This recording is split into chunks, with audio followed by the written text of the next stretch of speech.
gente, con esto, acá estamos en el viaducto. Damos final del video, mi gente. Esto fue Amagá.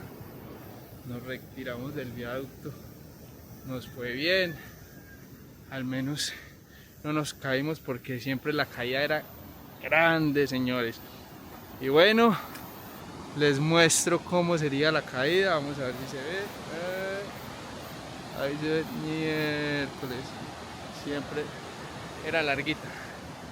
Bueno, mi gente, esto fue Amagá, Antioquia, continuando con el reto de recorrer todo Colombia.